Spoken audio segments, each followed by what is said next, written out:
Jonathan Rotger joining us, the Rotger Research Foundation. What's up, man? How you doing? What's going on?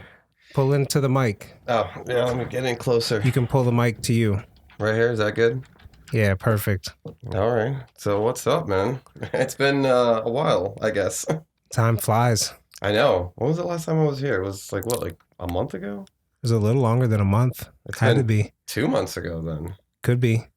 Could be that long. Did not realize that. It seemed not so long ago though.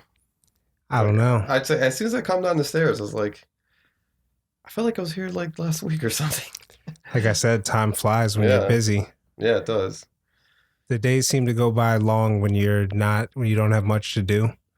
You know, like I can't remember the last day I had to just play a video game and see how long that took, but I wish I could play video games. I just don't have like the time or the capacity to basically focus on playing a video game. I mean, I kind of admire some of the people that play video games and they're so like they're really good at it. Like I like watching other people play video games. I'm like, wow, that's crazy. I tried to play video games one time. It just like what was the last time I played? I think I played Halo, and I was always getting murdered. I was like, I'm done. I'm not playing this game anymore because I would go out and then I would get shot or stabbed. I'm like, I keep getting killed. Yeah, it's not for everyone. Yeah, so I was like, oh, I'm done with that. Oh man, so besides that, what are you working on? Yeah, so the project's, well, first of all, the Rotger Research Foundation. Come into the mic. You can straighten it out and pull it to you if that's more comfortable. Is that good right there? Yeah, you want to be right up on it. Oh, right here. Mic check, perfect. Yeah, so we're basically, the Rotger Research Foundation is basically working on sustainability, innovation, and research. And then we're doing research in various things. We're doing like CRISPR technology, we're doing drug discovery, and we're doing preventative healthcare. And we're trying to make it new. We're trying to make something new, especially with healthcare. So the thing that I developed, the one project is AI preventative healthcare. It's basically a program that I've developed. It's an AI that you feed all this information. You feed it whole genome sequences, or basically sequences of diseases. And what that does is it'll hold all of those mutation diseases in my program. And then what we'll do is we'll take a customer or whatever, a member, and we'll swab them for a whole genome sequence. And we have special technology for that. That makes it, we can do it in about 2 hours, 2 or 3 hours, get a whole genome sequence of someone's entire composition. And then we'll take that whole genome sequence, put it in my program that I've developed, and then it'll just scan. It'll just scan and basically look for these patterns, these mutations. And every time it finds these mutations, it sets it aside. Okay. Yeah. And then we can tell the customer, and like you have these forms of cancers, these diseases, you could be susceptible to certain things. You should, change your diet here. There's a lot of different biomarkers that we can pinpoint. So it's preventative. It's very preventative. And if you do have something and it hasn't been discovered yet, you can take that information, go to the doctors and get, medication that directly inhibits, whatever you do have, instead of them, doctors, it's trial and error. The whole thing for this is so there's no misdiagnosis, right? Instead of them doing and running so many different tests, and a lot of the tests are not paid by your insurance. So this will just get right to the point. Are they still going to want to run tests to verify, but they know which specific test to run? Well, yeah. So when you say that you have this form of cancer, then they'll be like, okay, then we'll do retests just to, find out, to be specific. Now we know what we're looking for, right? When they don't know what they're looking for, it's an array of different things, right? So, but that's fair. If we pinpoint what it is and be like, okay, look for this specifically, run your own tests, and then, narrow it down to that. Were we right? Yes, we were right, because the whole genome sequence is not going to lie. Yeah. It's interesting stuff, man. Yeah, and then that's going to be for, trying to do something for the community and try to do something new in healthcare. And so this is almost like we want to do like a wellness new preventative like spot that we can like do here in the valley. Or I'm looking at different spots. I'm like looking at Pottsville. I'm looking at like the Northeast, like a lot of different places where we can possibly set up. Because it is going to be essentially almost like a wellness center aside from my research as well. So we want to add other things. We want to add nutritionists. We want to have nutritionists come by. I mean, I have doctors on my board, and I'll have them look at information. So we're we know exactly what information to feed to other physicians and whatnot. So I'm trying to team up with. I right now have a pretty good team, but as it goes on, we're going to develop a bigger team. Yeah. That's So awesome, we man. know It- exactly what like exactly how we should handle things. We're going to team up with universities. We're already in talks. So that's just one project. uh, and that's a project that I really like because I'm into the whole preventative healthcare. Like I was always trying to find ways, different ways, not the traditional way, to find variations and like new ways to find diseases, because there's a whole bunch of different ways that you can do that. Not the traditional route is, you go to the doctor, they go, all right, we're going to do lab tests, but those specific lab tests, they're paid by your insurance company, and you don't get you get like you get a normal round. It's like everyone does it this way, right? Everyone is different. Their biochemistry is completely different. So a lot of times you can't find anything. And a lot of times people don't even realize, like, to give an example of just cell inflammation, like people are having a lot of thyroid issues right now. And that can be attributed to so many different things. But when you do a blood test and it comes back, it's normal, right? They're not looking for that. They're not looking specifically at the cell, and the cell has little receptors. And the cell inflammation, what that happens is those receptors don't really work anymore. So all of the all the things that are trying to communicate with your cell, it's being blocked. But a blood test is not going to know that.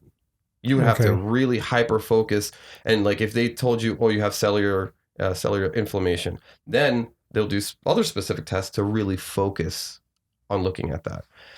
And that's a big cause for a lot of diseases and a lot of things. The communication's not there, so nothing's working with your cell receptors. There's a lot of things that block that, and we if we would just fix that, you would actually feel a lot better. But I'm trying to develop new technologies and innovate old technologies to basically help people focus on how to find new diseases and current diseases and whatnot. So that's just one part of Rotger Research Foundation. The second part of it is what we're doing is the graphene and the waste to energy.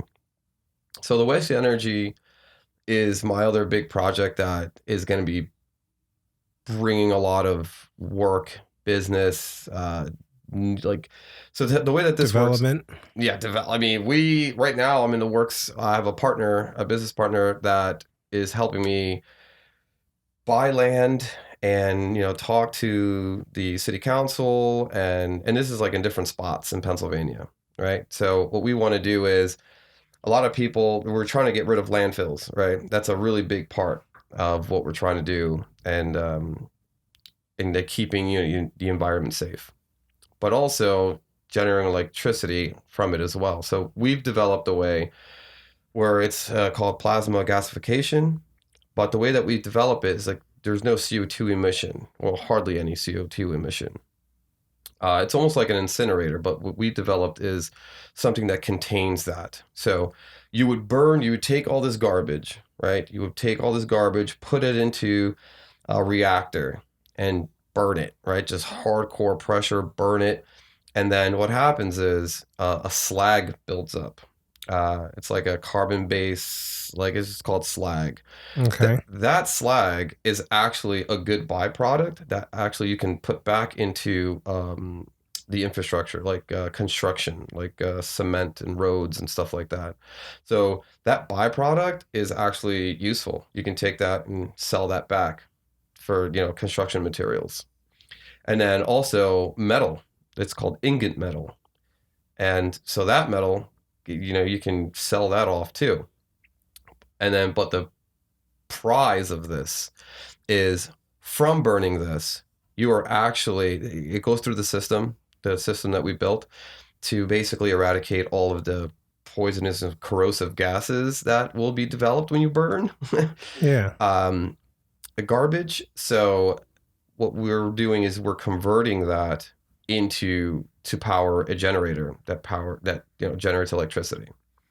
So we're all trying to figure out, our way to go away from, these, I want to call them monopolies, these like electrical companies that, obviously control more of, all of our electricity. This will at least benefit the communities and the public by providing electricity from garbage. That's crazy. Yeah. And then the technology is there, I mean, I looked at old technology with some of my engineering buddies, and it's right there. Other countries do this. We're the only ones that don't do this. We have like 70. I was gonna say our waste system is a lot different than other countries. Like, They make a lot of money off just the garbage. Like, just like there's a lot of money in garbage. There's so much money in garbage, but and now that these like Amazon and I would say like car manufacturers, they're trying to get rid of their garbage sustainably. So this is waste energy is the best way to do this. But the ways that some people talk bad about it, they'll say, "Oh well, you're going to create carbon emissions." We found out a way to reduce that. But still, would you rather have landfills of just like it leaching out poisons into like the environment, or yeah, convert that? And if you get some CO2, it's going to be minimal. It's people are still driving around cars. This will at least reduce landfills, create more land, not well, allow for more land, and then generate electricity. Hopefully, you can either resell that to the system, or you can create some sort of program where it kind of reduces your electricity cost.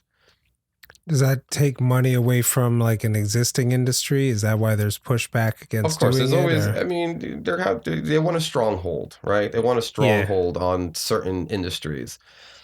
I don't think I'm going to get big enough where I'm going to be stepping on significant toes, but the idea of it is the problem. So the idea is actually bigger than you even starting. They're going to look at it and go, we need to stop that. yeah, But if you find cities and towns that need it because they can't get rid of their garbage, and this is an opportunity for a sustainable renewable energy type thing, uh, they're going to go for it. If you can reduce someone's electricity cost and get rid of their garbage, come on. yeah. They're going to go for that. They're not going to care that these big powerhouse industries are going to come in and go, oh, well, it's not going to matter to them because they're already making money, right? They're already plugged in everywhere. At least what you can do is develop little systems to help communities, right? I don't care about starting small. Starting small will be fine. I could do that. Uh, and then I know at some point they're gonna try to buy us out. I already know that they're gonna try to buy us out, but that's money. I mean, that's business. I just want to be the ones bring. I want to be bringing out these technologies so people know, hey, there are other ways we can do this. Why don't we spend some of our the tax dollars, on innovation, on doing new things, trying to actually, they say to let's improve the environment, let's do new things to improve the climate, let's create change. Hmm. Come on. I mean, they say it and they talk about it, but they don't actually do it. We have like 70 waste to energy plants in the United States. Not, it should be a lot more. But the reason why some of them go, oh, we don't want them because of, because of, the way that they have their waste to energy plans, it could be a little bit poisonous on the environment because they don't have systems. They don't have all the systems in place to get to rid of. mitigate it. Yeah, yeah. But we've developed, and I thought it was like the simplest thing ever. I was like, oh, why don't we just put this here that stops that from happening, and we can move forward. Scaling it to what they're at, the other industries, the other waste energy plants, um, is going to be a little bit difficult. We can create something where we can get rid of we can produce maybe 1 gigawatt, which is still really good. Which is still really good. Or yeah, gigawatt, megawatt, no 1 gigawatt, and it's still really good. That's producing enough electricity the way that we're going to do it. That's awesome. Yeah. And then it gives the research foundation some ways to monetize to be Oh, able to absolutely. help with the other research endeavors Oh that. yeah, yeah. So like I was just talking about the byproduct, the slag that comes off of it. So I was just sitting down the other day, right, and I was like, oh man, how can I utilize this? It's like, yeah, because you have to find a buyer for it, right? So it's like, all right, obviously you could sell it back, but are they going to want to buy it? So how about we just re-innovate? I'm already doing the graphene thing, so I was like, how does my graphene project work with this slag? Oh, I forgot. I'm doing something in concrete. Graphene already enhances concrete by 35%. I said, and then I was like doing some research and was like, does slag get put back into concrete? Yeah. How much does it improve it? It's like, oh, there's was it 15, 20%? I don't think anyone's thought of this. So I am developing a new product for housing, cement houses, using the slag, concrete, and graphene. I know I'm saying this out loud and people are going to be, oh, I'm going to do that too. I don't care. I said it. I'm saying it now. I'm going to do it anyways. I already have provisional patents on it anyways. it I thought, I was like, wow, this is awesome. We're going to be recycling all these things. So I'm going to be creating electricity, and then we're going to be creating houses with the byproduct and new tech, like new nanotechnology, which is graphene. Um, and when I met my other business partner, he's like a young guy. He was telling me about he wanted to do the 3D printed houses, right? So Okay. so I was like, oh yeah, I was looking into that too, but I didn't look that much into it. But we sat down and we went over the details, and I said, you know what, that would help. That would help us come out with a huge bang, like because no one is doing that. So imagine if because we're in the mix right now. We are in the talks of buying the machine, and then imagine that bringing that here to Pennsylvania, right?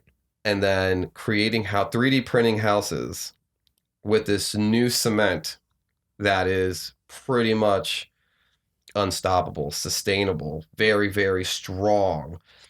Uh, it's going to change the game. We're going to change the game in that. So when he put me Love to on, see that in action. That yeah. sounds So super cool. this is all happening. This is like we have to fly to Utah to talk to the people that have the machine. So I'm running around doing so many different things, right? So it's like, all right, but I'm not doing all of it. I'm putting everything into position where then I can hire people to then help me focus on all the projects. I have enough brain capacity to basically put all of this into play. I've developed the AI, I've thought of the ideas, I'm putting this all together. I can't do it all by myself. Obviously, I have to reach out, I have to create teams, and that's what I'm doing now. And that's my running around. It's like, all right, I created this with the AI help, the preventative healthcare. I was like, okay, that's basically done. Essentially, I just need to hire lab techs, and that's it for that. Because it's just gonna be plug and play. It's gonna be, it's you just put it into the program essentially after you get the whole genome sequence. Uh, but the waste to energy thing, that's gonna take up some time because that is, I have to get engineers. Specialists. Yeah, I have to get Yeah. engineers to help me build it because we're gonna build like a smaller because we have a small model now to test that it's proven right, and it is. I just want to Like a build a prototype. yeah. So we have a prototype. We want to make a just a bigger one, for a little bit of show, um, so we can get more investors on board. And then when they see that, they're going to go, wow, okay. And then I feel like we're going to get subsidies because that whole infrastructure bill, it's specifically for something like this. So if they want us to create new things to reduce CO2 emissions and then get rid of garbage and save the environment, we're doing exactly that. Those funds should just come right to us. If we're Yeah. providing electricity, getting rid of landfills, we're making a healthier economy, and then we're going to be creating jobs, right? So I Win, think we're win, we're win, win, doing a lot win. of we're doing a lot of great things, and we are. It's just such a headache because it's right now is that time where you're putting it all together before you come out to the public, right? So right now I'm doing this with you. It's almost like a A pre. rollout. Yeah, it's like this is happening at the moment, and then when we get everything in order, I need everything in order. I have to do everything. I have to play everything smart. Uh, then we're going to come out and then show everyone what we have. But I want to buy everything first. I want to have the machines here.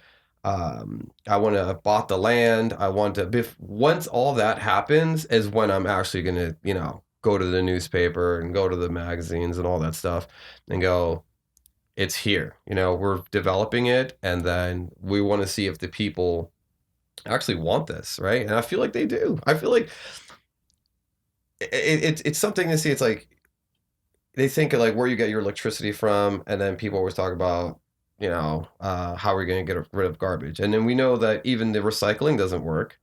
It's almost it's so funny. It's like we still recycle, and we know where that goes. It still goes in the trash. We can't sell it to China. So who's buying it? No one's buying it. So what happens to it? Some of it gets recycled and turned back into like plastic pellets. Most of it, come on, because you can also do something with plastics where you can turn it into gasoline or different, um, yeah, like gasolines and whatnot. But we don't do enough of that. We just garbage it. So I feel like that's horrible. We should at least try every possible way to get rid of garbage. I mean, Norway does it. They're so efficient that they have zero garbage. They have to import garbage. They have to They have to import import. They have garbage. to import garbage because of this. And then who else? And I feel sorry for like India. India imports garbage, because they go through it, but they can't recycle a lot of those things, and it just seeps into their soil and their water.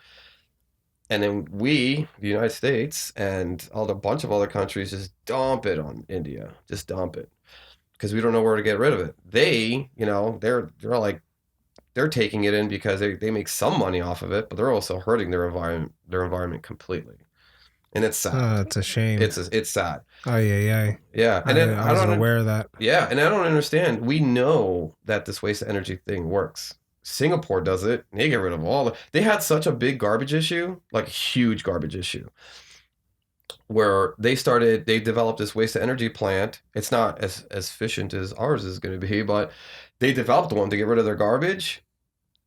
Got rid of their garbage, and now they're producing their own electricity. So imagine you get enough funding to build like a huge plant somewhere where you are a competitor to the electric, like the electricity companies. That's a That's powerhouse. like the government itself, isn't it? Isn't that still regulated? Electricity? I mean, you can be a private company and do it yourself. You just have to have your own contracts. So you would have to build the infrastructure for it. So obviously you're going to have some sort of negotiations to, because usually what you do is even other companies that develop their own electricity, they just sell it back into the grid. Yeah, that's what I've Yeah, but then when you heard. sell it back into the grid, yeah, you're making money off of it. But if you're producing all of this electricity, right? Shouldn't the price of electricity go down? It should go down, right? It should go down, Well, but it you got to doesn't. store it somewhere. Well, that's them. And then That's yes, like the cost, like electricity being stored costs more than electricity being used, no? I Like, guess.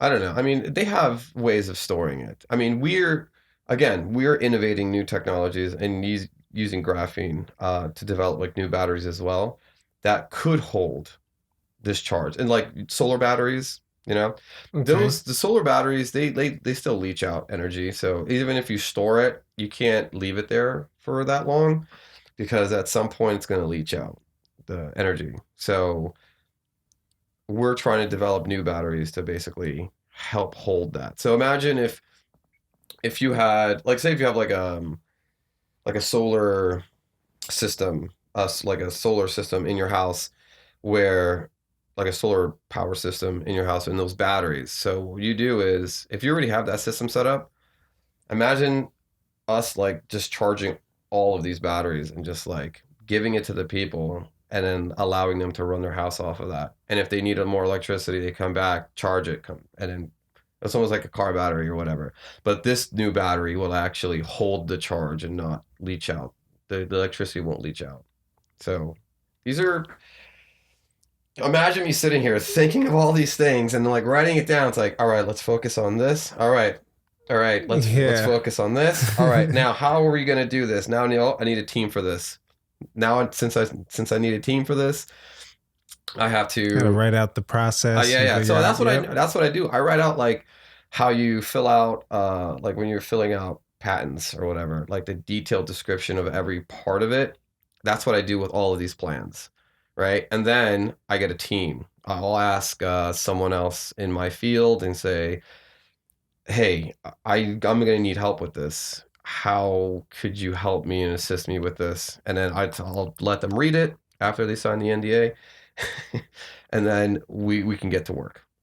And that's how it's going to be. And then that's how I'm going to be building these industries out is you develop it first, you get funding, and then the development starts. You just start, you know, kind of building around.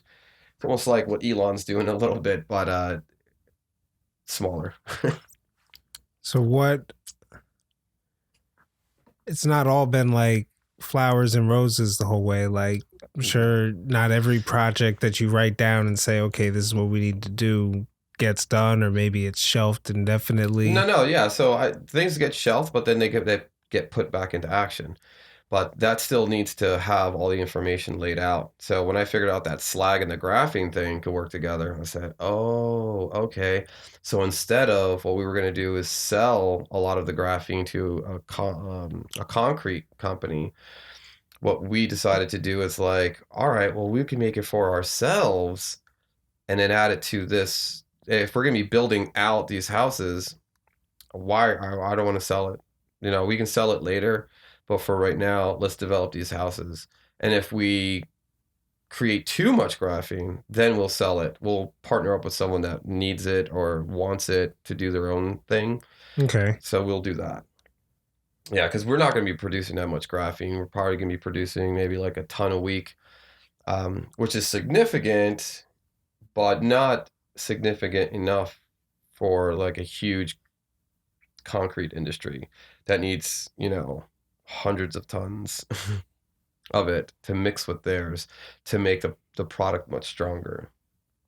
So we're essentially basically going to be creating the graphene for our own use. Yeah, you're not making the supply with the demand in mind. You're not Yeah, yeah, because the manufacturing graphene. That's just a part yeah, yeah, of. because I wanted that's the whole business was to basically manufacture it at the high scale. Like we were going to scale up and only produce graphene. So I was like, all right, so we're focusing on that, and I was like, I don't want to do that. I feel like there's other we can be doing other things, right? So let's go small scale and then utilize that new technology because no one is going to have what we have.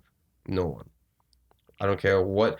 Uh, there are like in the UK, there are companies that have they're starting to put graphene into cement, and I already knew about that. So we were going to do that here, developing our own graphene for cement and I would say tar, like the roads and whatnot. So I said, let's just do it ourselves. Let's do a small scale and let's find a way somewhere to put it. And then I found it. I found where to put it. I found to put it in the slag, and then I have to formulate it so it works perfectly. So we have a really good bond. Like our concrete's going to have like such a strong bond. It's going to be ridiculous. So we would actually use less cement in ours because it's going to be so much stronger. So Yeah. it has that byproduct in it. Yeah. And I'm then I'm curious. What color is this slag? You keep black. saying it. Okay, that would make sense. If it was any other color, I'm thinking maybe it's clear or something. Oh But no! Imagine if black slag. when you burn something, it turns black, right? So this Yeah, is going to be everything that's burned, like all that garbage that's burned, turns into a slag material. So it's just like this black sludge. But it's still good because it's like a carbon based structure that you can still utilize. Uh, real cool. so and then and yeah, and it's when I look at projects, I go, okay, where can that? So we're doing like a circular, um, like economy where we're utilizing everything that we're doing in our other companies. Yeah, so everything connects back to something. Yeah, yeah. Do you do you ever consider, so all time put into something is time worth, I don't want to say researching, but like you're not wasting any time going Mhm. down any of these rabbit No, holes no, putting no, something, because because then one helps with the other one and exactly goes, so it's kind of, they that all work makes with each sense. other. Yeah, yeah. So I'll go down those rabbit holes, right, and then it'll just connect. It'll just work. Luckily, it'll just work with everything else that I'm doing. And like, I hope that this is worth it, right? I go down this rabbit hole and I'm doing all this research, and it's like, I hope I'm not wasting my time on this. And then you get a eureka moment, and you're like, oh, wait a minute, this connects to this. Oh, perfect. Makes sense. Yeah. So No, that's what, that's basically what I'm doing, and then buying up a bunch of lands. that's like a interesting way to look at success or failure. Like if you're not wasting any time, a lot of people chalk up failures. They try to say, "Oh, I wasted my time doing that." I I, don't think it's a you waste. know, um, People shouldn't think them doing like spending time on something and then later, because it didn't result in whatever they wanted to, and then give up. I feel like you learned something still. I mean, you still spent time researching something, so you know part of something at least. I don't think it's ever really a waste of time. I feel like things, if you dig deep enough, will work out. I think you get skills. I mean, even doing the podcast, you add on something that can be applied to something else somewhere else. But I think that's a great way to look at it. You really can't fail if you're not living with any sort of regrets and how you're spending your time and what you're doing. So what about I read about STEAM. You're teaching Oh no, yeah. Well, the stream, stream. I'm, I always miss the letter. yeah, because everyone has the STEM programs, and then the STEAM programs came out. So mine is, uh, it's the science, technology, reasoning, engineering, art, math, and music. The reasoning part is the comprehension. It's how people and kids understand things. That's the fundamental part of you teaching any student anything is reasoning, is understanding and comprehending the subject matter. So we developed Stream. Since I have a foundation, these are different components that we wanted to add. So as we're working on these, science research and developing and innovating and doing all these things, we want to give back and then have develop a program, for kids to understand how to innovate and think outside the box and use these new technologies because they're not going to get that in school. They're not even going to come close to it unless they're going to an extreme elite private school. And I don't see a lot of those here. Yeah. So we want to develop something that's going to be pretty much high end in the sense of the education that they're getting. And I'm looking for teachers and that want to be a part of that, or even like new teachers coming out of school that would want to be a part of that. I mean, because my foundation is a nonprofit, so we can raise money, we can get grants and whatnot specifically for these programs. Um, I was going to do what I was going to do is buy a building and then kind of fit it out and then raise money and then you do fundraisers and stuff like that to tell the public that we should have these programs. And right now, I don't know where to really put them. I was thinking uptown. I was thinking in Bethlehem. I don't know where to put it exactly. But again, these are programs that we're focusing on as well, as well as like sports programs that we want to also do because it correlates still with the preventative health and education. We want to develop sports that we don't really have. I would say like people that grew up the way that we did, they don't really have access to like fencing. Fencing, right? No one has fence. I can't even Shay. ask. Yeah, I can't. I can't even ask. If you ask someone, "Have you ever fenced before?" and they're like, "No." What is that? It's like sword fighting. It's like why would I do that? It's a lot of people can get scholarships for that, right? So imagine if you were that good and you had some significant training in that, you would better luck out in getting some sort of scholarship. So we wanted to do fencing. We wanted to do like tennis, swimming, rugby, and we were almost. And I think I'm going to get people on board with this too. Is well, not jujitsu specifically. I like grappling. So Grappling. so and then grappling as well. So if we say we're going to focus on these sports, and we can get teams from middle school, high school, and adults, right, and just develop these teams. And I think we could do it. We can 100% do it. And then it correlates. What we're fundamentally doing is, basically that's the health. That's the health part.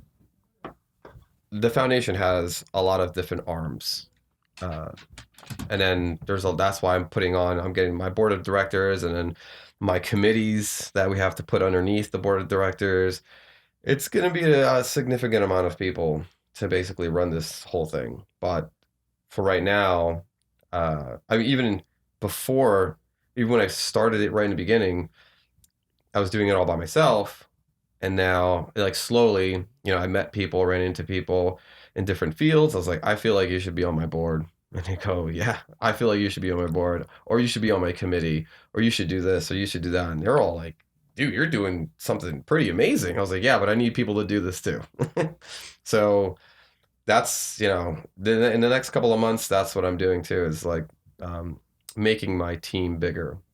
And then at some point, there's going to be some like I'm trying to put together after the fact, this like gala, this like an actual fundraising gala where people come out. But I need to have things in order before I even do that.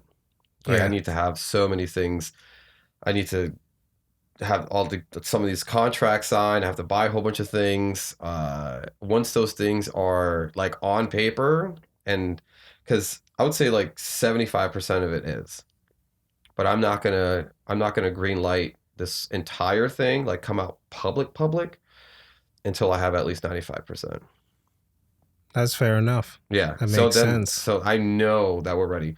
I want to have enough money so I can pay everybody. I want to have enough money for all the projects. Um, I I'm just doing it correctly. I'm doing it smart. I'm working, at my pace, and it takes time. Obviously, it takes time.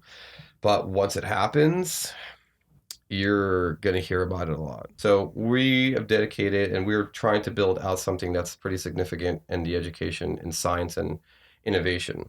And, because I have a foundation, it's a nonprofit, that's what we're going to be doing. So I'm trying to find a building to basically buy and then basically fit it out and then have this education center. And then make it like, what I'm trying to do with that is you can have a private school and then you can have a homeschool. The homeschool laws are better. So if you don't want your kids in regular school, you can just homeschool them, right? But then you can also do like a community homeschool. So I was thinking about something like that. Yeah, the parents are going to have to pay out of pocket. But if we get enough funding, we try to offset costs for them. But their kids will get a really, really significant education in sciences. And then also they're going to be learning different languages too. We want to offer something that's like high end, but for the normal public, which Regular is, people. yeah, because they don't have that opportunity. And I feel like more parents are now, they are about the education of their kids. Before it was like, send them to public school, let them figure it out. Now I feel like there's a lot of parents that want to do a lot. So if I lay out and design and develop a program like this, we can actually turn out or churn out better educated kids. Like even if they just, before they even get to college, some of them are going to want to go to college. Some of them are going to have enough skills already.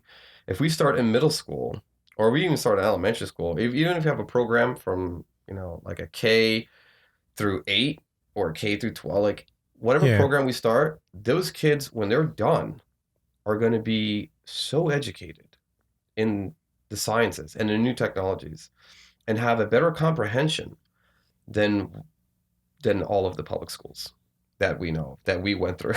Yeah. Yeah, so I want to at least offer that. I want to do something like that because I mean I have kids. I want them to have the best education possible.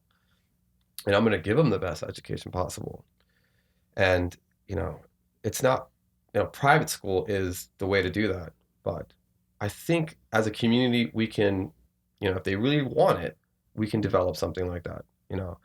Obviously, everything's money, right? So Yeah. obviously, I'm putting up money. Hopefully I can get some grants, but then the public is also going to have to donate something to make it happen as well, and then we can go from there. But yeah, that's the program we're trying to develop as well. That's interesting, man. It's like that. I like that you give back. So you got a little bit making money to help with the preventative health. You've got the stream to help with giving back to the community, and you're just building out different plans and have boards to run them. And one leads to the other and helps out this piece of the puzzle over here. So that's pretty Yeah, awesome, man. my whole Rotger net. Research Foundation. Yeah, my whole network is it's a circular economy in my whole business structure. And then what you do is you team up with other companies that want, and then when you team up, you get equity in some of them. If they really believe in what you're doing, it's like, all right, it's gonna be an exchange. So if you want to be part of this, and it's like some of this equity just it's going to go into the other companies that I have, but it's also going to go into my foundation, right? And then when I team up with other companies, it's like, look, the agreement is, yeah, the equity of that big portion, like even it's a 12% or 15%, that's going to the foundation. It's not going to it's going to the foundation, and you get write-offs, right? You get write-offs. So it's a win-win. Yeah. Yeah. So Well thought out. yeah. Is there any websites or social you want to shout out where Yeah, people just can follow? rockerresearchfoundation.org. And then on Instagram is Rocker Research Foundation. And then on Facebook is Rocker Research Foundation. And that's Rocker, Rotger I was gonna say Research to spell it. Foundation. Because some people are like, oh, it's Rocker. Even middle school and high school, they just thought everyone, even my friends thought it was just Rocker. It's Rotger, Rocker. Yeah. Rotger. But I was like, that's easier. Rocker. It's easier for them to pronounce. It's easier. Yeah, there we go. All right, rockerresearchfoundation.org. Thank you for coming on the show. Thanks And for having as me. let's talk more about the projects. Come back on the show as you expand out, talk about the different stuff because what you got going on is super cool. Yeah, I definitely will. As soon as these projects, when I have a better green light on them, then we can talk more about them. Because I'm doing some like I did that thing I just sent you with a political thing. It's really like a committee thing. It's like that I can come on later for that, but it's about fathers and child welfare, like helping to develop a community in regards to help them out. Like a lot of people don't have resources, like fathers, they're going through divorce or through several different things that have like no help. That's another thing that I'm doing that I got appointed to from my foundation, from this political group, advocacy group, and I'm going to be in charge of the whole Northeast. So Yeah, I When that saw that, comes, man. thanks. Congratulations. So when that comes into play, because that's all being developed right now, I can come talk specifically about that, because that's another thing of me giving back, or my foundation giving back, is we're creating an agency to help child welfare, but father and like fatherhood, by providing specific certain resources and services. So that's something to be, I'm pretty psyched about that too. Excellent. Thank you for listening to another episode of I Will Not Lose podcast. To support the show, visit iwillnotlosepodcast.com. You can subscribe to your favorite podcast player, share the episode link, leave a comment. Your contribution is greatly appreciated. And if you're listening in and can't see the QR code for donation, go to tothedesigner.com/links, and there's instructions to donate up there. Thanks so much.